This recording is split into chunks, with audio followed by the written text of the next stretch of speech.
It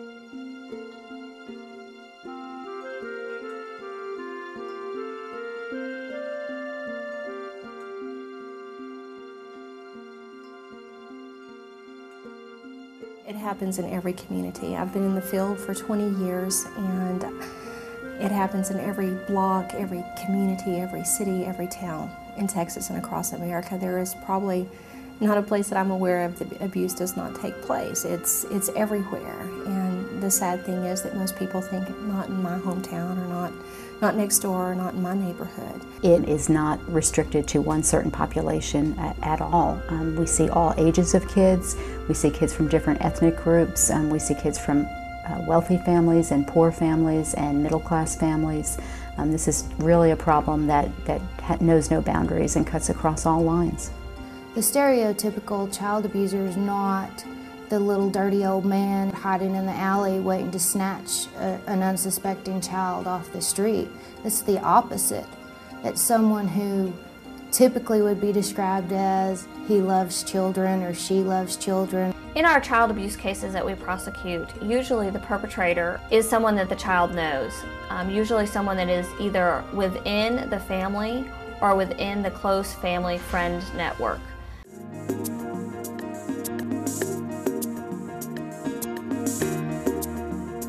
The challenges are probably greater in the investigation and prosecution of child abuse, be it physical abuse or sexual abuse, in those types of cases than probably any other case that we face, even to the point of murder cases and rape cases. These cases are difficult. I would say, as far as investigations concerned and law enforcement are concerned, they're probably the hardest.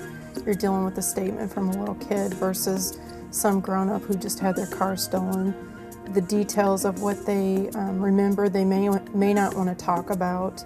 They may not even be able to talk about them. Child sexual abuse cases and child abuse cases in general are difficult to prosecute because it's not a typical crime.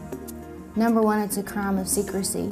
There's only two people, the defendant and the victim, who witnessed this. Secrecy is a sex offender's very best friend. I think it's sometimes the best kept secret in a neighborhood or in a family.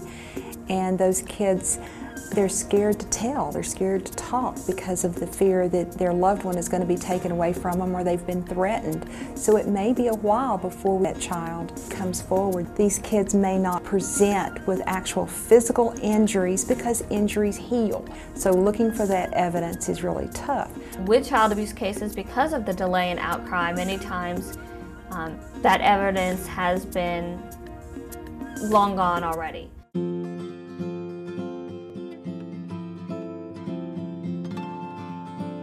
We see lots of intergenerational transmission of child sexual abuse. Abuse many times very similar to the abuse that you're seeing in the present generation of the family has occurred multiple generations back, sometimes perpetrated by the exact same person.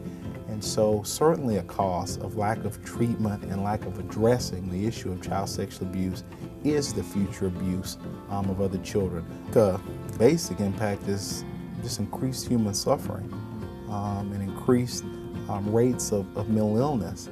Now, the cost of that human suffering and mental illness in terms of society ends up showing up with more people being incarcerated and with more people, for whatever reason, not able to become productive members of our society.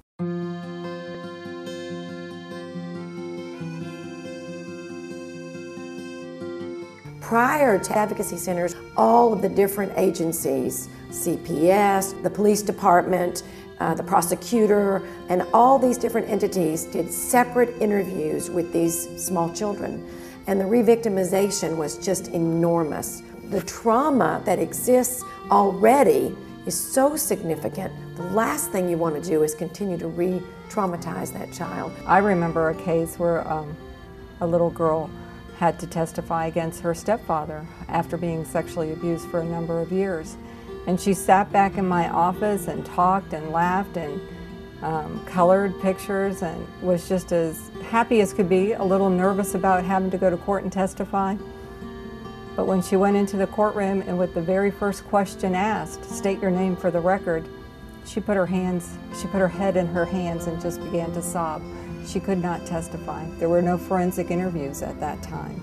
There wasn't this collaborative process between law enforcement, the district attorney's office, our county attorney's office, forensic interviewing. I have talked to other prosecutors where they didn't have the benefit of the Child Advocacy Center model.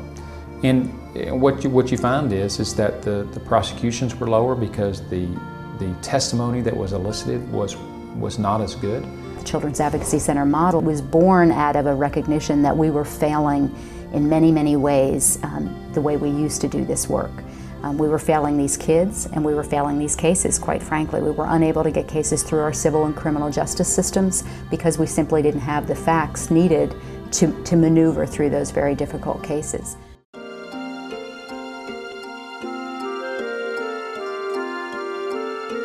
The model itself was, it's a little bit complex, but in many ways it's very simple. It's about bringing together everyone that's involved in a child abuse investigation, prosecution, and intervention services so that they can work together to come out with the best case and to do what's best for every child. The Children's Advocacy Center model, I think, is the right way to approach. It's a team approach, and so not only do you address making sure we elicit or get the appropriate testimony or evidence that we need for prosecution, but also to make sure that that child receives the counseling that they need. The multidisciplinary team approach is something that's done unlike in any other case that might be prosecuted or investigated.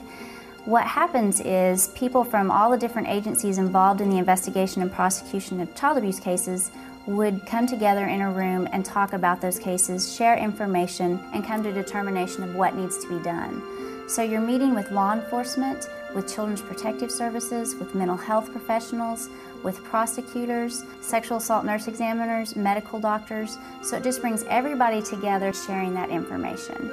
Participating in the multidisciplinary team, I think everybody has a chance to contribute a piece of the puzzle of the event that that child has gone through.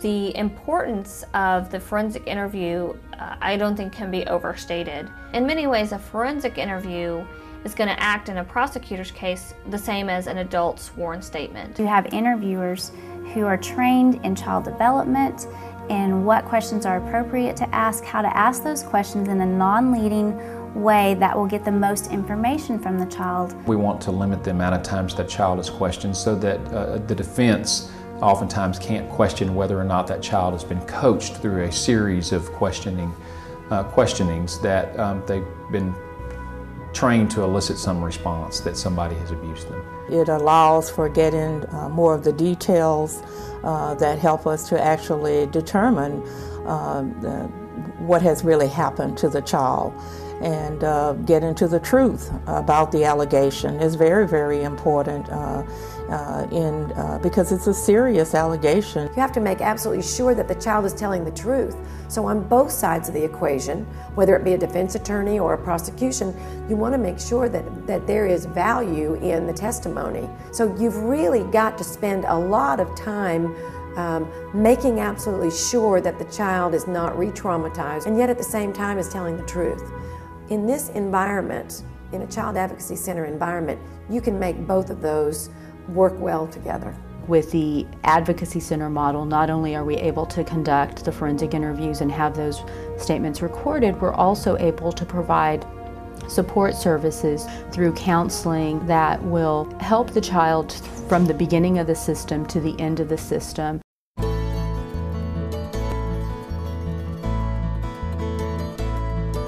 It is the responsibility of communities to come together in support of children and families who are impacted by child abuse and neglect. And that one of the valuable assets that I really appreciate is the ongoing availability of advocacy centers, and I wish that we had them everywhere. Fundraising is done individually at their local at the local level, because only the local citizens know how important it is to their community.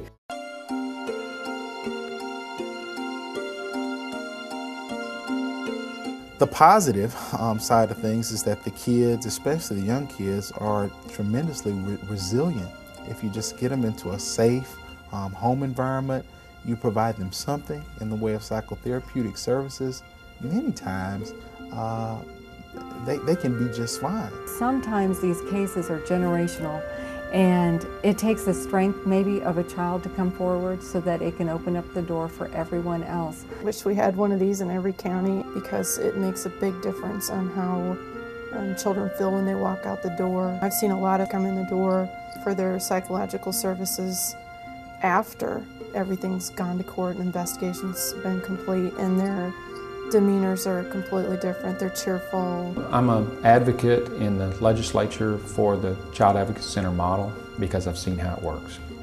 I prosecuted a number of cases that involved child sexual abuse and physical abuse.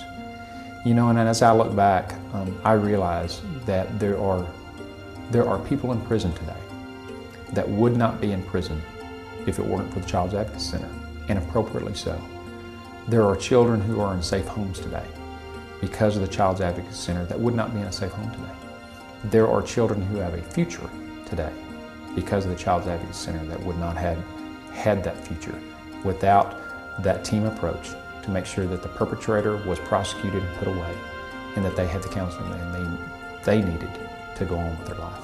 I think as you see a Child Advocacy Center and you go in the doors and you see the people that work there and you see the people that volunteer at a Child Advocacy Center, it opens your eyes and your heart at the same time. You become aware of this deadly problem that we have in our society. You become more aware of the commitment that so many of these people have to our children. And you say to yourself on a regular basis, without these people, without this organization, where would our society be in Texas today? And it really brings you back to the child. And nowhere is that done better than at a Children's Advocacy Center in the state of Texas.